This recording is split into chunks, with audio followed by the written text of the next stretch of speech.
Hey folks, it's Rymrgand here, how you doing? I am taking a quick look at Pillars of Eternity. Now, this is actually Pillars of Eternity 2, Deadfire.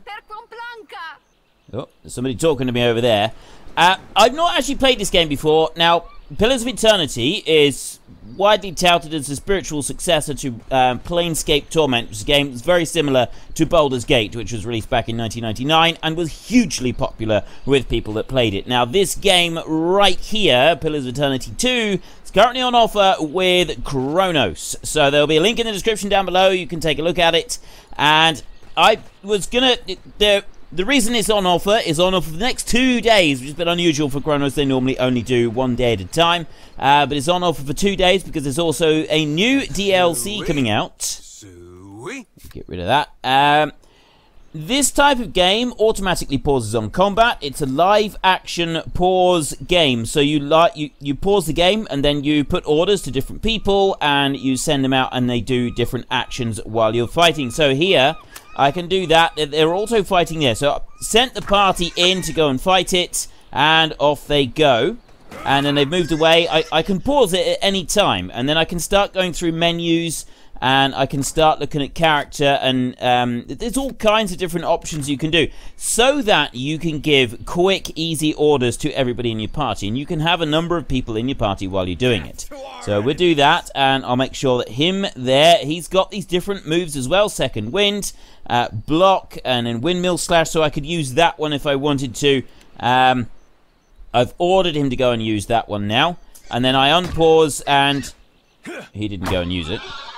There we go. He did go and use it. He did go and use his windmill slash. So this is the kind of thing that you can do as you work through this game. And if I just remove that, nope, doesn't seem to be removing.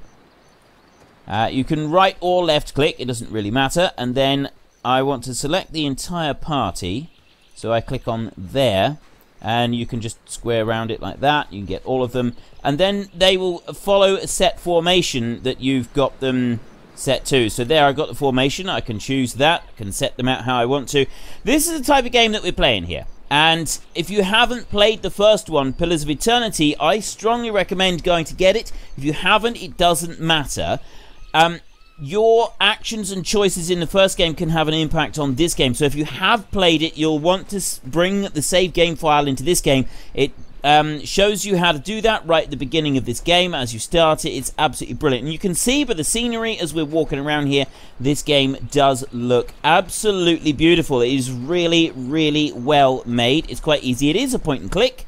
But there's a lot more to it than that. There is a very in-depth story. You can set it so that you've got an extremely in-depth story and you don't have to worry about combat, or you can just... You can still do the story, but you can have a lot more emphasis on combat and skill, and it really is skill. And the skill lies in calculating when and where each person in the party should be. So you break them up, and then that person goes over there and he has a particular action, and then this person here, who's my main character, this is me, I'd send me over there, and then I'd have another person in the party coming through, so I'd have a tank coming in and taunting people, and then I have crowd controls around the outside protecting healers. And you've got to keep adjusting your combat as it goes through, and if it's in a hard combat, it can really take it out of you. I used to play Baldur's Gate fairly tough, and Planescape Torment, that one really, I used to play that one on quite a difficult level, and the number of times that I would have to redo fight scenes was quite ridiculous, to be honest. I'm going to go and loot this boar over here a minute, and there we can take some pork. But it really was quite phenomenal, the amount of rest, formation, attack, select all. I just select all. There, you just click select all and it'll do that. You can, if you want to, just like select part of your party like that.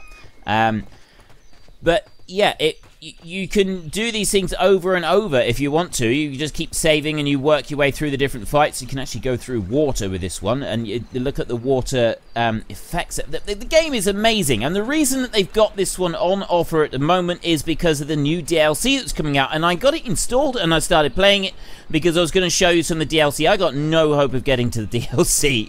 It's later game DLC, so I'm going to cut now from the game. You've sort of had a look at the beginnings of it. I haven't really gotten to take a good look at it. I will just show you my character. I've made a godlike character at the moment. I'm going to go back for a playthrough of this game, and this is not going to be my final character. I was just looking at some of the different things that you can do.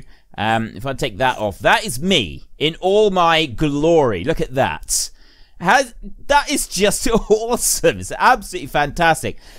You select your weapons, you select your proficiencies, you select your skills.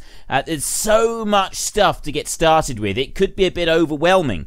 I would strongly recommend when you're creating a character, when you start this game, give yourself at least a couple of hours. If, like me, you like to go through and you like to read all the options and you like to weigh things up and so on, give yourself a couple of hours, because you're going to need it in order to create your character. You really are. That's just the beginning. I'm a level 1 barbarian at the moment. Right, you are going to need your that couple of hours just to start things off. Now, in the actual game menu, there is a starter's guide. I'm going to see if I can do that. So we just go to the options, and if I quit that one there, and it's right here at the beginning, there is actually a guide, and it gives you a load of good information about how to get started. Right here, Beginner's Guide to Deadfire. I would recommend, if you've never played this type of game before, if you're new to this type of game, I'd recommend that you would look at that one first before you go on to any of the rest of it. Now we're just going to go and take a look at a few of the screenshots and stuff from the new DLC. This is the trailer video that I just wanted to show you a minute.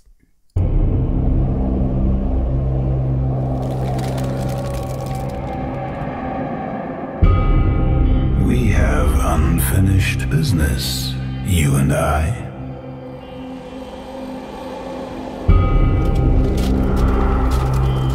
My realm is the gaping maw of entropy. The hunger that cannot be sated. Each time she escapes, each time I drag her back, the tear widens. The world will end in stillness and in cold.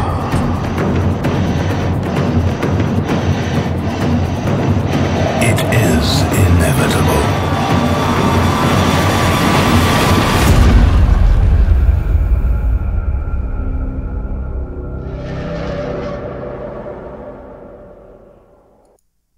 Quite frankly, that looks stunning, and a lot of what you've seen in there was actual gameplay footage, which makes it even better.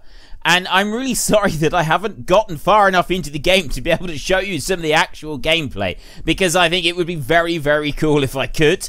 But we can just take a look at some of these screenshots here. This is the different things that you remember what I was saying about the party? You got 5 people there lined up, and you can use them. You can change formations as you fight. You create your own character. This particular game, you don't create the other characters, but, well, I don't think you do. But you do create your own character, and you can spend a very, very long time picking your character out. There is all sorts of customization on this. I don't actually know if it's the full D&D universe. If it's not, it's pretty close. And just some of these, I mean, this huge dragon here, when you're actually in the game and you've been playing for a while, coming up against creatures like this, it's quite an experience. The different levels of gameplay that you've got is just incredible. You can go very easy, or it's just about the story, a little bit on fighting. You can go all the way up to super iron hardcore. I think it's actually Iron Man mode, where if your party dies, that's it, game over. You don't get to restart. That's it. You get no more chances. So you've really got, you can tweak it all to your preference as you go through, except for the Iron Man thing. You only get one chance at that. You start that, and then if you fail, you fail. But it's worth it. And I gotta be honest with you, I would say you know, I don't often sort of push games that are, you know, a little bit expensive. This one it is currently on offer, but it is still a little bit expensive. There's no denying that. Now, the offer is in dollars, so I don't know what the current exchange rate is, but as of recording this, the offer is going to be $37.50 for the base game, $8.99 for the DLC, or $42.50 for the two of them together. So I don't know what the exchange rate is currently, and I'm not sure what that is in pounds for those of you who are here in the UK, or euros for those of you in Europe. So that is in dollars, and obviously it'll be whatever the exchange rate currently is when you're working it out. But I know that sounds like a lot of money.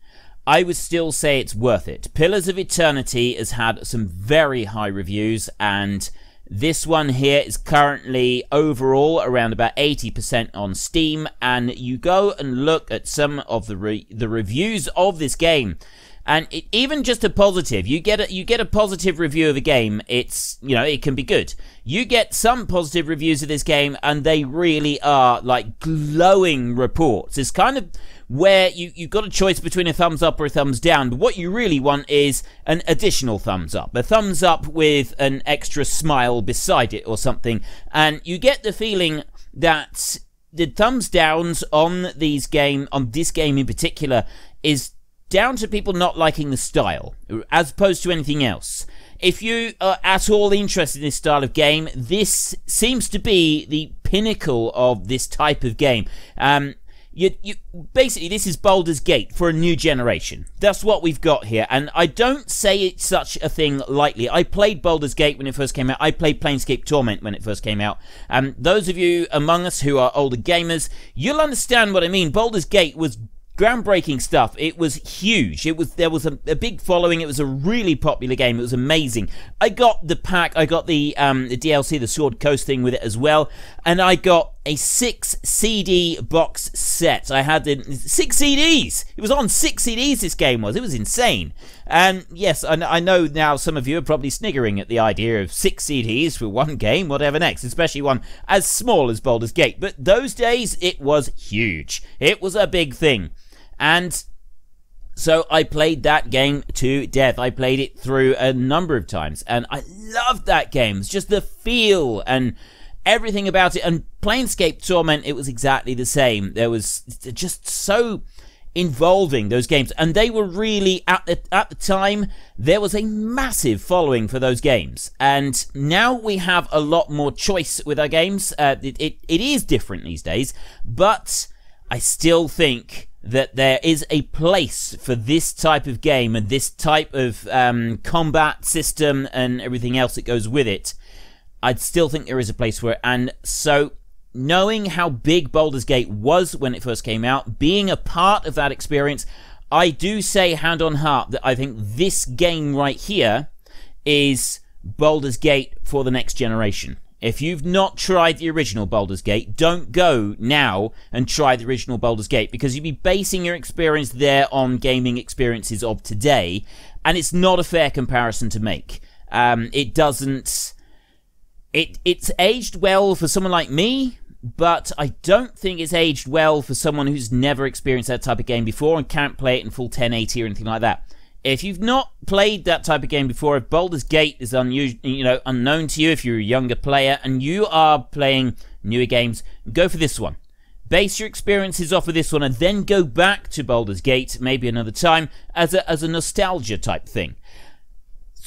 I can't recommend this game enough. There is links in it. Yep, there is a link. There's only one link. There is a link in the description down below for the offer on this game. It is now live. You can go and take a look at it, and you can decide for yourself whether or not you would actually like to purchase it. But that is all I'm going to say on the subject.